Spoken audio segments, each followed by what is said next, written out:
When people put their house up for sale on the market, they'll give a lot of reasons for why they're doing that. But the real motivation is going to affect everything from the sales price to how long it's on the market and how much time and effort you put into getting your house sold. It's very important that you be very honest with yourself about what your real motivations are. But it's equally important that you keep those motivations to yourself and not put yourself at a disadvantage at the negotiating table.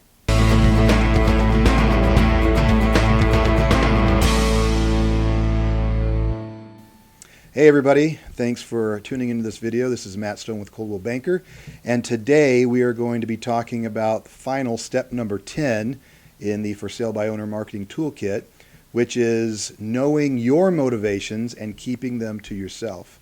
Now this is kind of the flip side to the previous video about knowing your buyer's motivation so that you can not take advantage of it, but that you can be a better negotiator and you can use their motivations to help your cause and get you the most money and the best terms possible for the sale of your home.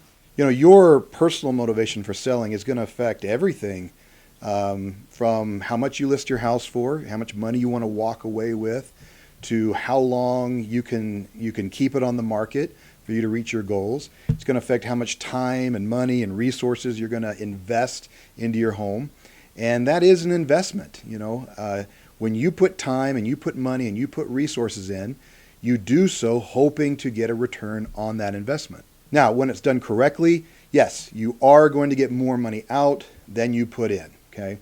But if done wrong, you get down the road, you're going to be kicking yourself because all that time and all that money and all the things that you put into that house are going to end up being just kind of a waste. You know, an example of this is replacing carpet. You know, maybe your carpet is kind of worn. It's not new anymore. And maybe you think your house will sell better with some new carpet. Maybe you're embarrassed to have people come over because you have older carpet.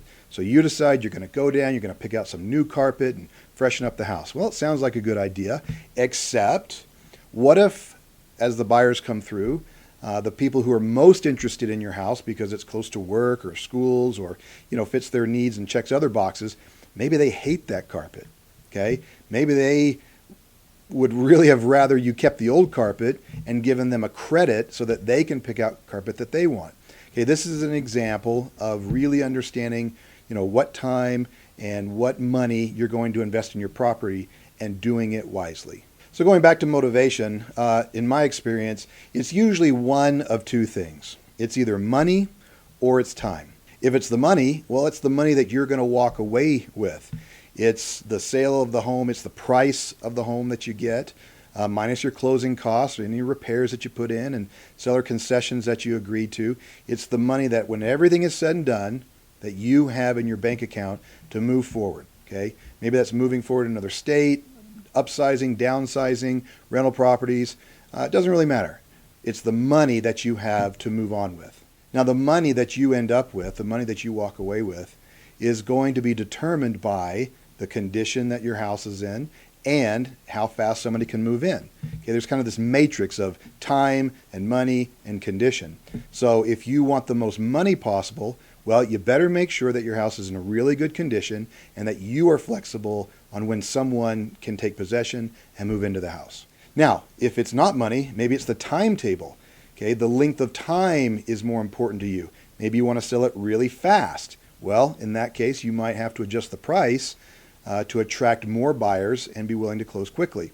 If you need to time it just right because you've got another house being built or you need to relocate to another state because of a job at a very specific time, well, there again, you're going to have to make some adjustments on either the condition of the house or the amount of money that someone's going to pay for the house to meet your deadlines. But no matter what it is, whether it's the money or the time, these are both going to be determined by the condition of your house, but also how good you are at negotiating and marketing the sale of your house. You can't just put your house up for sale, stick a sign in the yard, put an ad on Zillow, and think you're going to get everything that you want. Okay, this does take work.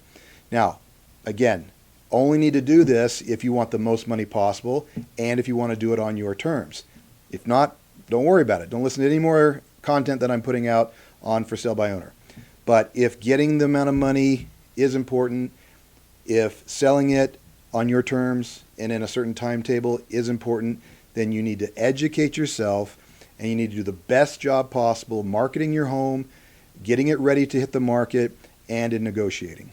But whatever your motivations are, okay, whether it's the time or the money or some secret fantasy to move to Brazil or Europe, it doesn't really matter. Okay, keep that to yourself. Don't put yourself at a disadvantage when it comes to negotiating with your buyers. My advice, when someone asks you why you're selling, just say, my home needs have changed, and leave it at that. As always, thank you very much for watching. I hope you got some value out of this video and the others that were in this series of For Sale by Owner marketing tips. If you have any questions or comments, please put it in the comments below, and I'll answer the best that I can and help you in any way possible. As always, thank you for watching. It means a lot to me for anybody who tunes in. I hope you got some value out of this. If you have any questions, please put it in the comments below, or you can always reach out to me personally, and I'd be happy to help in any way possible. And I hope you'll keep tuning in. I'm going to be making a lot more videos about buying and selling homes, especially here in Utah, and I really hope that they can be of value to you. So until then, good luck with all of your real estate goals.